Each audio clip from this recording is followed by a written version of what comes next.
那这跟你要当作家有啥关系啊？我就说，就是他没有这场比武比赛，他也就不会有这灵感。我不进这个看守所里呢，我也不会有这个灵感。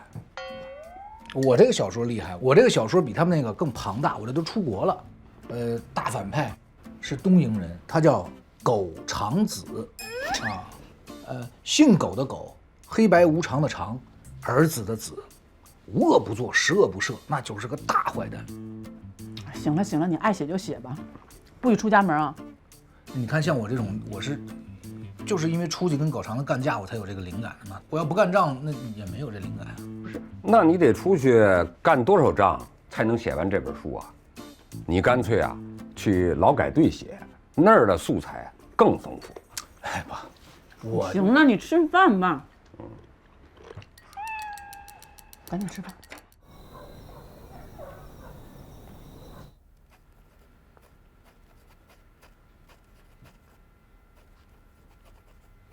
老舅，咱这主角叫啥呀？霍东风。太好了，用的是我爸的名字。你爸本来就是大林三峡之首侠，所以霍东风这个名字很合适。那反派呢？我不是跟你说过吗？苟长子，东瀛人。哎，老舅，那你现在写到哪儿了？苟长子被霍东风打得鼻青脸肿，口吐白沫。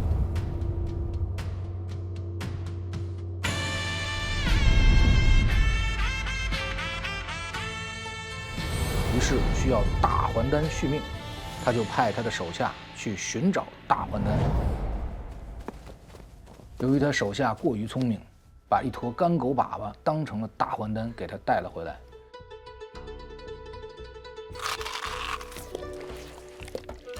苟长子吃了一半，突然拍案而起，大叫：“这哪里是大还丹，这分明是绝世美食！”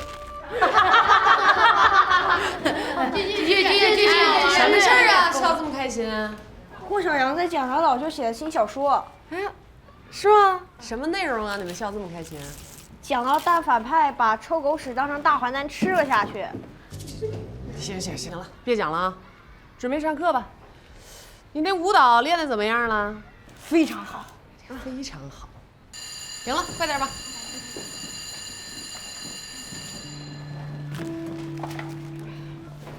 这都多久了，为啥还不放人呢？我就一小刑警，我哪来的权利放人？来，你听着，《中华人民共和国刑事诉讼法》第156条规定，犯罪嫌疑人被抓捕后，侦查和羁押的时间不得超过2个月，情节严重的，经检察院批准，可以延长1个月。我说的没错吧？那这都多久了？哎，你说的没错，那难道是我们非法羁押他吗？哎，刑法158条你知道吗？159条你知道是什么吗？知道，都知道。刑法158条，对，理论上你们可以再继续羁押他1个月。159条，在这个基础上，你们还可以再继续羁押1个月。问题是你们现在没有关键的人证和物证，因为他没有杀人，那你们怎么给他定罪呢？那就是因为没有办法定罪，所以我们还在羁押他呀。就是因为证据不足，所以检察院才会一遍又一遍退检。还有，你大学那会儿不是学的什么宇宙飞船的吗？怎么对这法律条文还这么……我刚考完法律。什么玩意儿？你考律师？对的，你给我介绍律师不靠谱，严重不靠谱。我真的很懊恼，我很愧疚。如果当时不是因为我嘴欠，他就不会去算命，不算命就没有这个破事儿了。是你这人吧，说不靠谱还真不靠谱，但靠谱起来……哎，你别说这有的没的，你有没有什么办法？咱们得想办法了呀。有一个办法，你回去学刑侦去，啊，你把真凶抓出来，那他不就无罪了吗？你玩我？我不是玩你，我觉得你真的可以学会的。刑侦是你们的事儿，是我们的事儿啊！我们都觉得郭大炮他就是真凶，你还有没有事儿？哎，我就走了。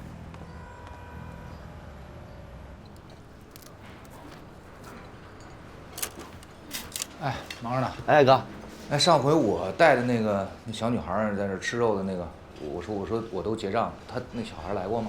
来2回了，就搁门口转悠，不敢进来。我出去喊他，撒丫子就跑了。哎，这孩子，你下回啊，你就拽住他，跟他说别怕，让他吃饱。行，你给我烤30个串儿。我5个馒头片，我打包。行，哎，我50串了。行。哎，上回我跟郭大炮在这儿聊天，我说让他找一个算命先生，你听见了吗？没有啊，咋了？没事。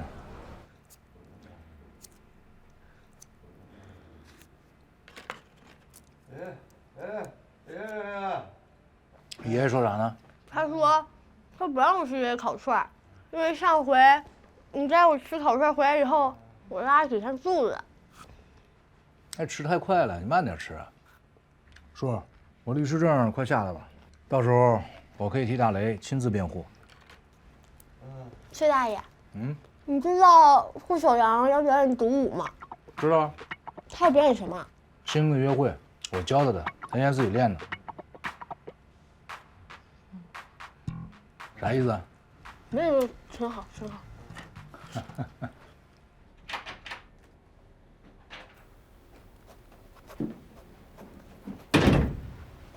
爸，你自己倒水啊，我正赶稿子呢，同学催呢。写多少了10万字，还差2、3万。你书名叫啥呀？《沧海喜见录》。哦，这名字不错。厂里最近联系你了吗？没联系我干啥？我律师证可下来了，他说我当律师，谁跟他们鼓的那个古董机器？儿大不由爷呀，你好自为之吧。你成天说要突破瓶颈，这我也希望。总之你记住了，你不是光棍一个，你上有老下有小，别人家就1个孩子还好说，你这儿可有俩呀。以后可不只有俩了。还有谁啊？我开玩笑的。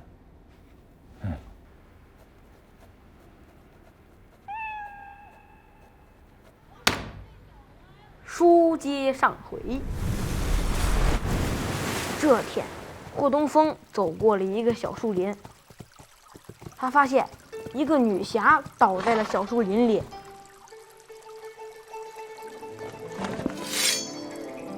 那个女侠呀，长得年轻貌美，霍东风当时就觉得惊为天人。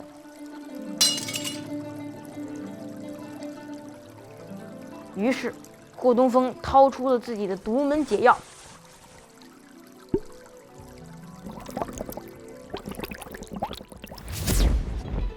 可是，当女侠醒来的时候，误以为霍东风就是刺伤她的那个人。于是，女侠直接拔出宝剑，刺向了霍东风。恩将仇报呀！太可惜了。那接下来呢？霍东风被女侠刺得奄奄一息。这时啊，女侠才反应过来，是自己错怪了霍东风。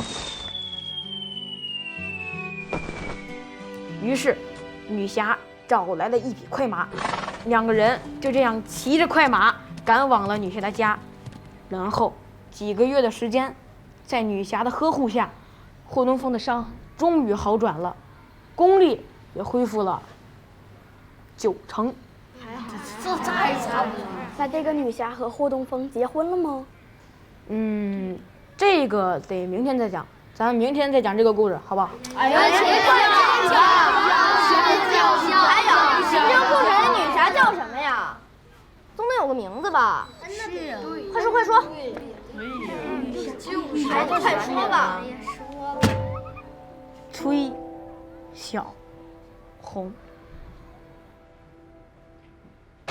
老幺，最后女侠和霍东风在一起了吗？秘密，你舞蹈练得怎么样？非常好。给我们瞧瞧。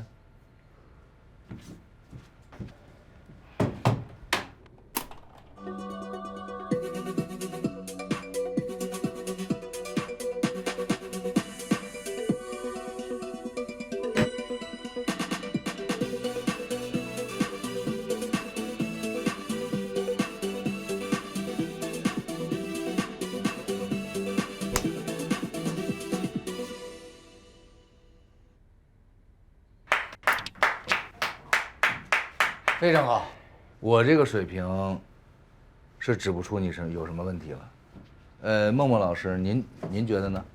我是学民武的，不懂这些，不过看起来还不错。哎呦，我替二胖谢谢您。哎，默默，我要是能成为著名作家的话，你觉得我这根钢笔能卖多少钱？1块。我买的时候还8块多呢。但是你想想，你要是想成为著名作家，到时候你这支笔得破成啥样了？钢笔尖估计都得磨没了，现在已经够破。那有些东西就是越破越旧越好啊，比如说古董。那是因为人家那些都是古董，起码几百上千年了。哎，你这支笔刚用多久啊？况且我们班好多同学笔都跟你那一样。那我这支笔贵，不能是因为这是我用过的笔吗？你用过的笔凭啥就值钱？再说谁能证明你这支笔是你用过的呀？要不然你今天也用我的笔，让我的笔也值钱。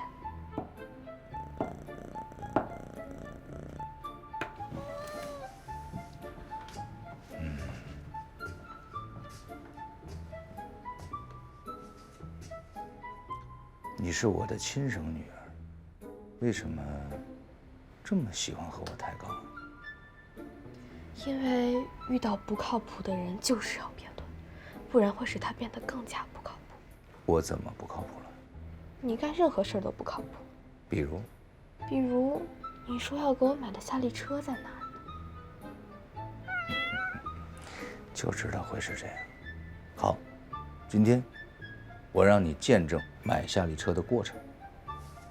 我的稿子写完了，我的同学在出版社，待会儿我会去见他，你可以跟我一起来。我不去，我今天要去学舞蹈，你忘了？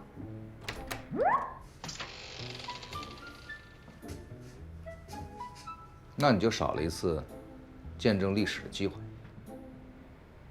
你可以去吗？哎，老舅，等我换好衣服。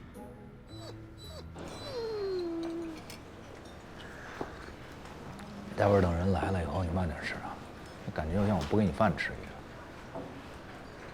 那我能再要5串肉串吗？我看你都没吃。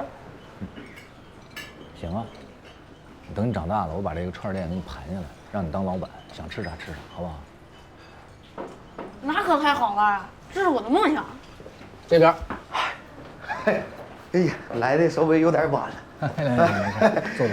哎呀，这你家公子啊？我姐这孩子。你姐长得就好看，你这外甥长得，你觉得跟我是不是有点像？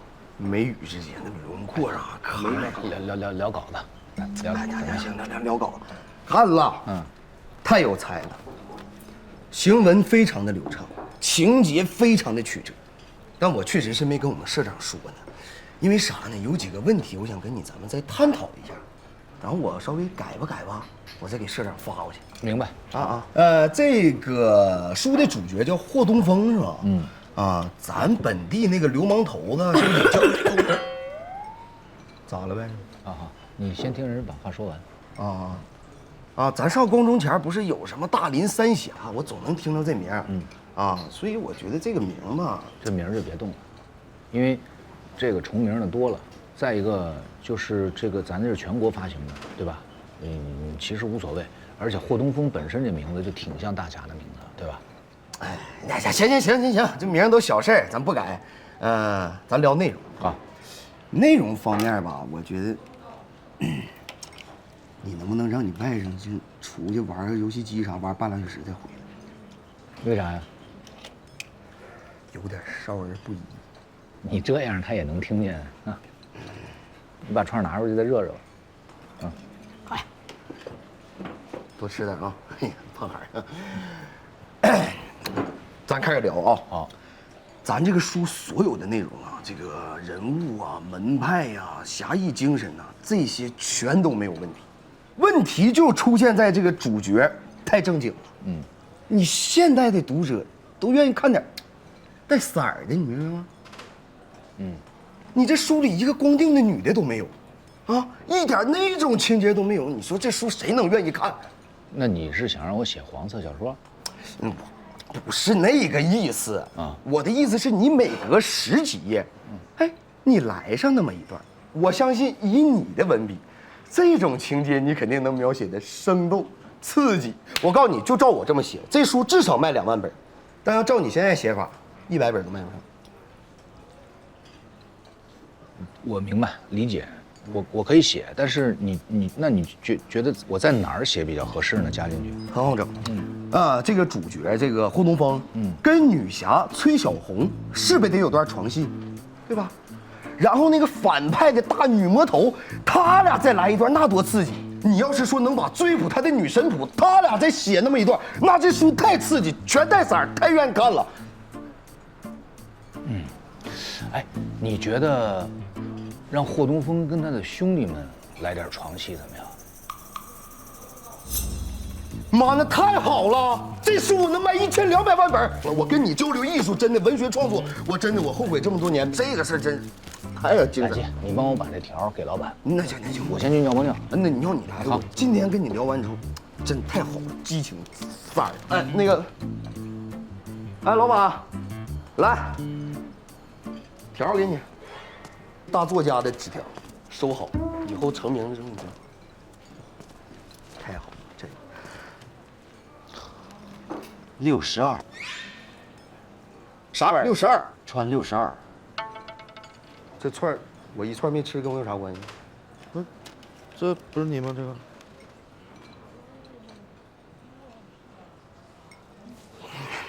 搁哪买单？到吧台。包。谢谢。哎，串儿打包不？不要了。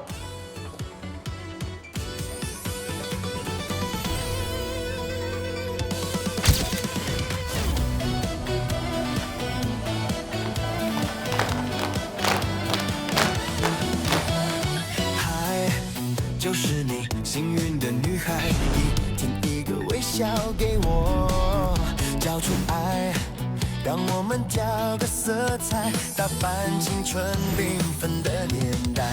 Honey, you know I love you， 给我你的星座，一起改变古老的天空。Honey, tell me you love me， 不要泄露秘密，我的心是你的乐器。带着你的爱情，带着永恒的幸运，慢慢靠近我的心。明天夜空会有传奇，那是我们的星座，永远亮着我和你。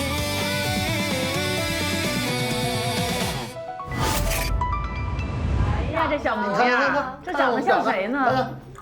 海龙。来，小妈妈。来，高兴啊，高兴。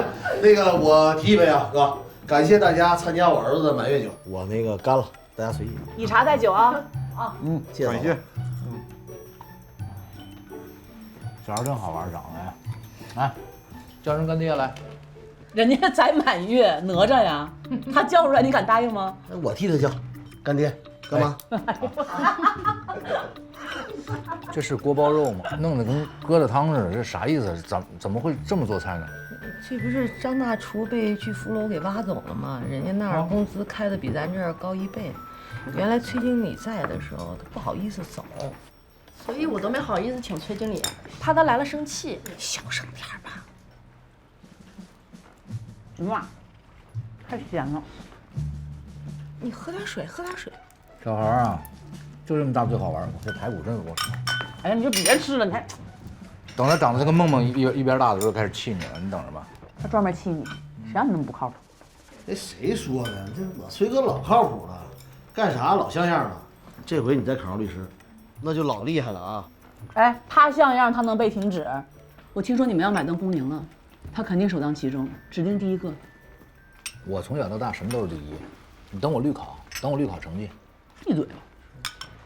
哎妈，确实太咸了，不吃，自己吃。喝点水，再给你倒点。嫂子，我这人从来不插话，但今天我得插句公道话。我崔哥，他不在厂子干了，他出去干点啥都行。那崔哥体格子，扛个沙子，啥体格子？蹬个板梯啥的，都行吗？哎，一个啊，工大的毕业生扛沙子。哎，我跟他结婚的时候，我还真看了一眼他那个大学毕业证，我瞅着不像假的呀。但你看他每天这一出一出，你看像个大学生吗？我像不像不重要，我就是。哎，你尝尝这狮子头，这就是馒头。哎，你尝尝，来。大家都吃的怎么样了？呀，挺好挺好，谢谢汤经理给打折啊。客气客气。来，这是。哎呀，不用不用，这是给孩子的，又不是给你的。哎呦，这声音洪亮啊！哎妈，你小点，以后必成大器。小点声吧，吵吵把火的，给孩子再吵吵气。汤经理，坐下来喝一杯吧。不了，还有其他客人，你们慢慢喝。对了，过几天有好消息告诉你们。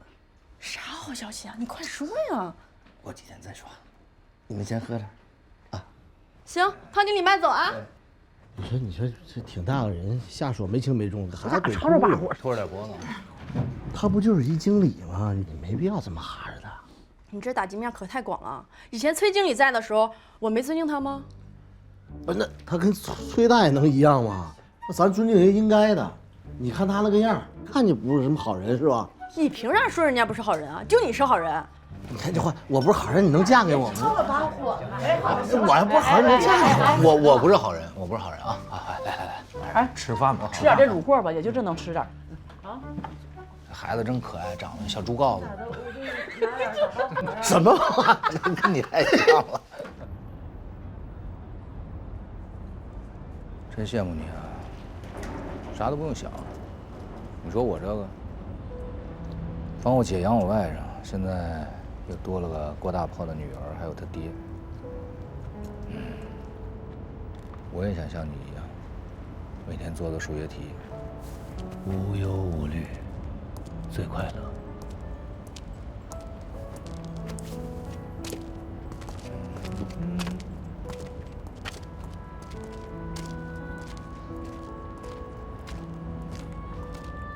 你赔！我都说了不给你玩，你为什么非要玩？你别弄他了呀！咋的了？他把我跟我同桌借的小孔眼镜弄坏了，我跟他说了好多遍，别让他玩，他非得玩。眼镜吗？那坏了不再买一个不完了吗？就是啊，这是高科技，100多呢。行了，来，进屋来，来。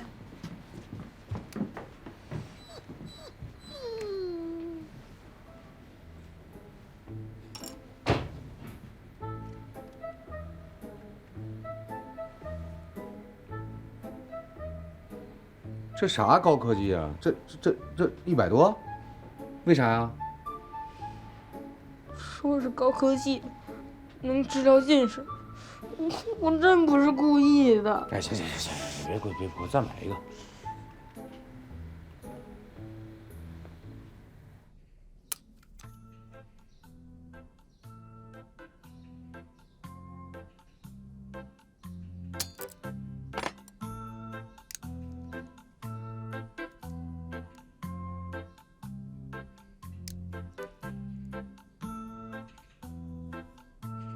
当下学校里流行的小孔眼镜，老舅发现了商机。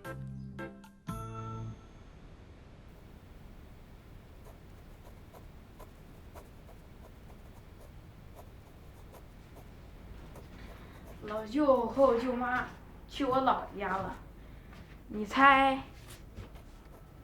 我老舅干什么？不重要。为什么不重要？你爸是去打狗还是撵鸡？有那么重要吗？这次太靠谱了。上次写小说不也这么说的吗？我看肯定是没戏。你们俩就是一伙的。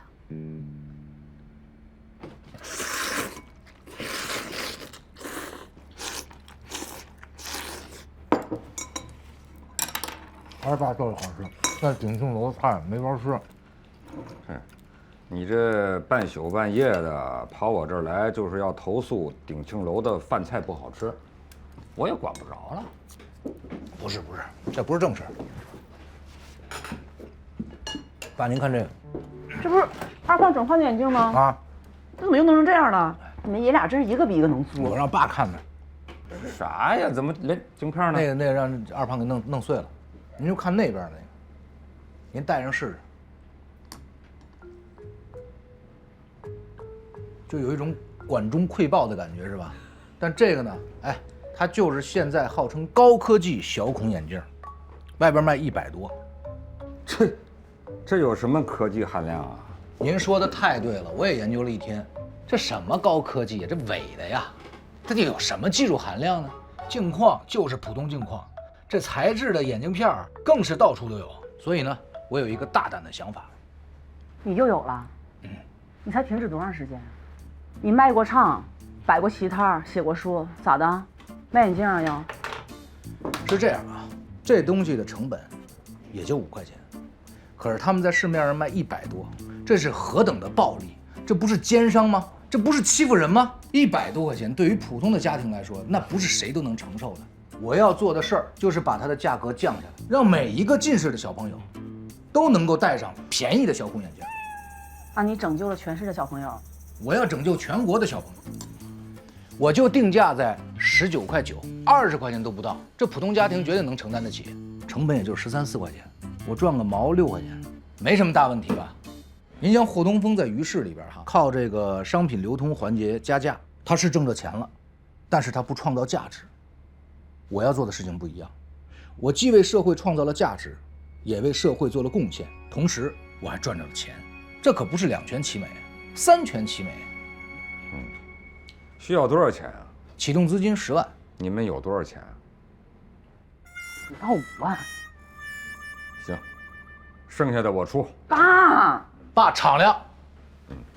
好好干，要干就干利国利民的事。必须的。明天你们谁跟我到银行取钱啊？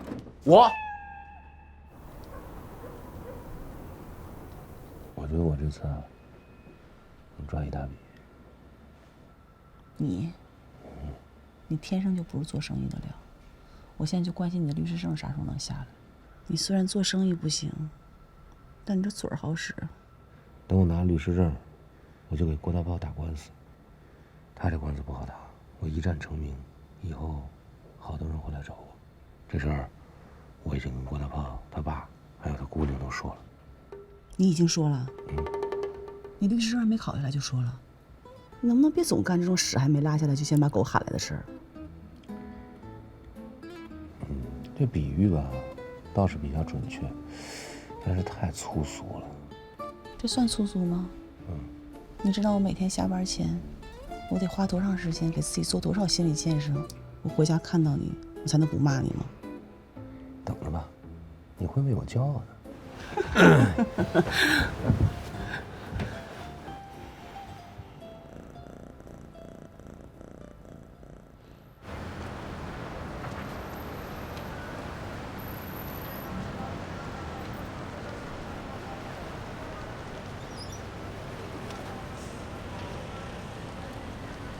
以前啊，鼎清楼张老爷子活着的时候啊，常说一句话，把爱好跟赚钱结合起来，那叫出息；如果把爱好跟赔钱结合起来，那叫败家。我知道你的能力，你好好的把自己的能力和赚钱结合起来，啊，做个有出息的人。厂子里那工作呀，不干就不干吧。要不怎么说你是我亲爹？你别让你亲爹操那么多心就行。我就陪您溜达到这儿啊，我得去火车站。啊？我已经订好了，去温州进货。你这么雷厉风行啊？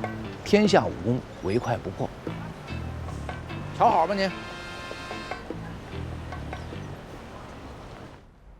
从改革开放以来，咱们全市最大的独立运营的国营饭店只有7家，现在其中3家已经被个人承包了。现在上级指示，咱们鼎清楼也将由个人承包，自负盈亏。当然了，咱这个饭店不是谁想承包就能承包的，那是需要一定的门槛，比如承包费就要先付25万。我呢，是肯定有意愿承包的。我保证，我承包以后留下的员工工资每人每月涨150到300块。当然了，咱这次承包啊是面向全社会招标，虽然我希望很大，但是也希望大家都支持我。必须支持。 90年代初，国企的铁饭碗被打破了，不少厂子都转给了私人承包。只这冰山一角，那些机灵的就逮到了商机。个体小商铺是越来越多，大伙儿还在厂子里唠闲嗑的时候，他们已经嗅着改革的风，在新的行当里闯荡开了。师傅，帮我把货搬到车上，拉到厂子，30。 40， 35不讲价，38不讲价，37马上走，38。哎，走。国明回来了吗？没呢，爸，说是今天到家。我还以为国明有啥事儿呢。他没事儿。鼎庆楼说要改个人承包了，5年。给谁承包啊？ 说是公平竞标，然后竞标前呢，得把这1年的承包费一次性交齐，25万。那得，多长时间交上？就这2月呗。那现在有人承包吗？汤总想承包，那鼎庆楼落他手里不废了吗？爸，现在那俩厨师都跑了，老顾客都有意见。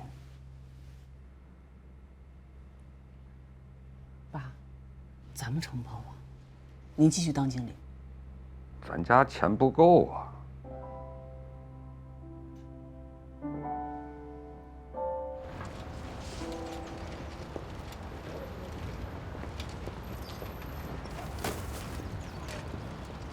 哎，谢谢。你姓崔吧？啊，你是？我不认识我，但是我认识你。 那你是谁呀？我认识你姐夫，霍东风。头些日子呀，刚出来，我们还没等见着面呢，明儿又进去了。他这人啊，就这性格，仗义，从来没有因为自己犯过事儿，全是为朋友。他今年47岁，虽然少管，这24年，外边23年。 你是他哥们儿吗？你知道不知道70年代后80年代初那阵儿，咱们大林区三峡呀，你都认识？你姐夫大侠，我2峡。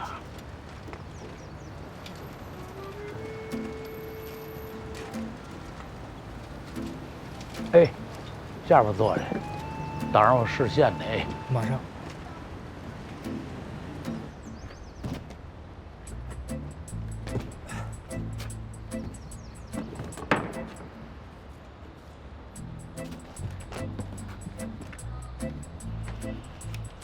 你拿着。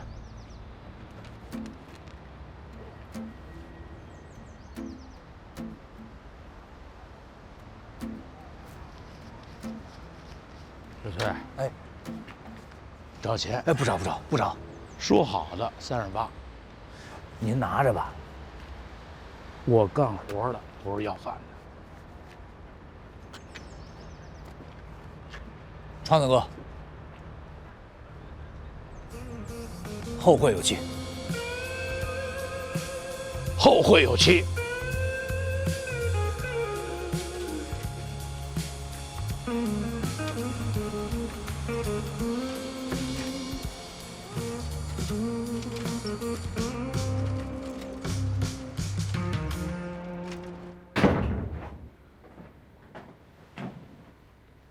爸，你是去建筑队上班了呢？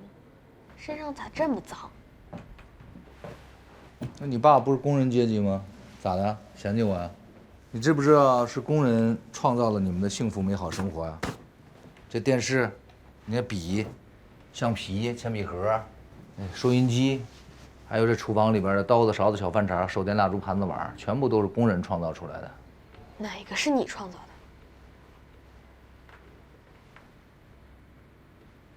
很好。那我要告诉你，我很快就可以创造。好，呵呵。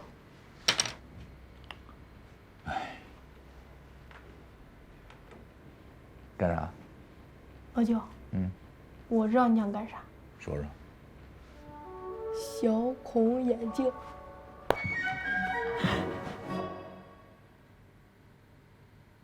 我倒不是对汤经理有意见，我就觉得肯定经营不好鼎庆楼。那鼎庆楼是爸的心血，也是我工作10几年的地方。不是想当老板，就是不想看几10年的招牌被人给糟蹋。咱们真的能竞标吗？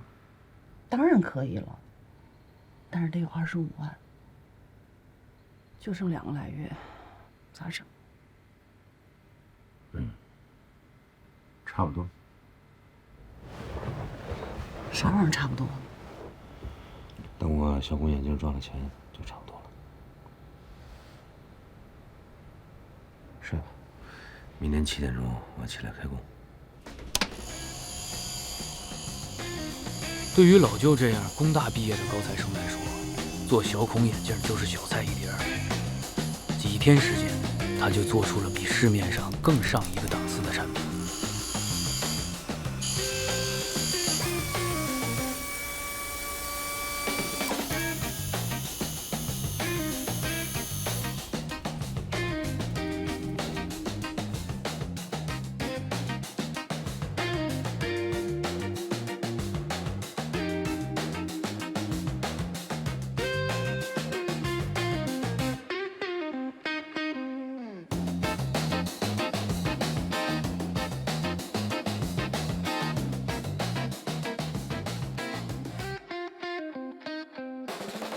19块9，小孔眼镜，19块9，小孔眼镜，19块9，小孔眼镜，19块9，小孔眼镜，19块9，小孔眼镜，19块9，小孔眼镜，19块9，小孔眼镜，19块9，小孔眼镜，19块9，小孔眼镜，19块9，小孔眼镜，19块9，小孔眼镜，19块9，小孔眼镜。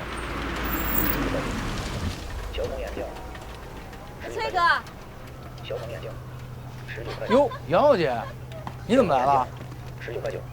不过呀。19块9，小孔眼镜。卖什么呢？小孔眼镜。小孔眼镜。保护视力的，我自己生产的。你自己生产的？是。挺厉害呀，我试试啊。你试。小孔眼镜。啊，哎呦，这么多口呢。我戴上好看吗？你戴啥都好看。19块9，小孔眼肯定。19块9。多少钱？19块9啊。19块9。我买。哎，别，你不能买，你拿几个？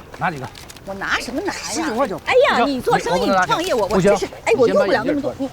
咱不戴，你不戴，小姐，哎，不行，我得把钱。哎，你上车，小姐，来，上车。哎妈，吓我一跳！走，快！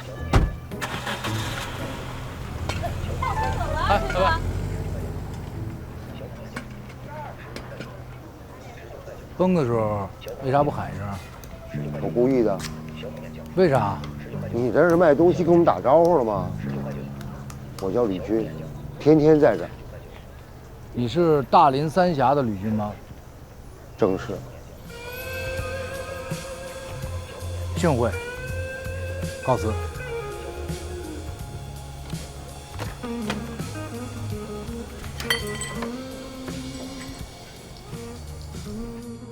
这眼镜在外边卖100，我12块钱给你，你可以卖19块9，每一个净赚8块。你上次给了我10块，就在我这儿把人给削了，这次你得做多大个事儿啊？这回不削人，只赚钱。不行，你得信，挣了钱你就信了。行吧，那先留2副。 2副够吗？我怕2副都卖不出去。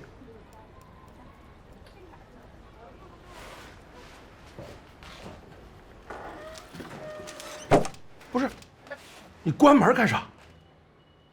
啊，我冷。你把门打开，我留师傅。行。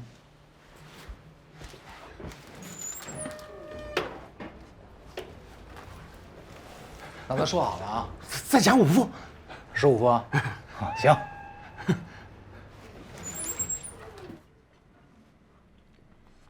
爸，你今天又为咱家美好生活创造了多少？今儿第一天业务还不是很熟练，卖了13副。你弄了1万多副眼镜，按照你这速度，也就差不多3年就可以都卖出去了。我是一个好的产品制造者，我的产品是没有问题的，但并不代表我是一个好的营销者。在营销方面，我确实有所欠缺。呵呵。老舅，我帮你卖。你咋帮我卖？我拿到学校去卖，我们同学一定会买。你很聪明，这是个好办法。我明天先给你10副。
人生啊，我们谁都不擅长。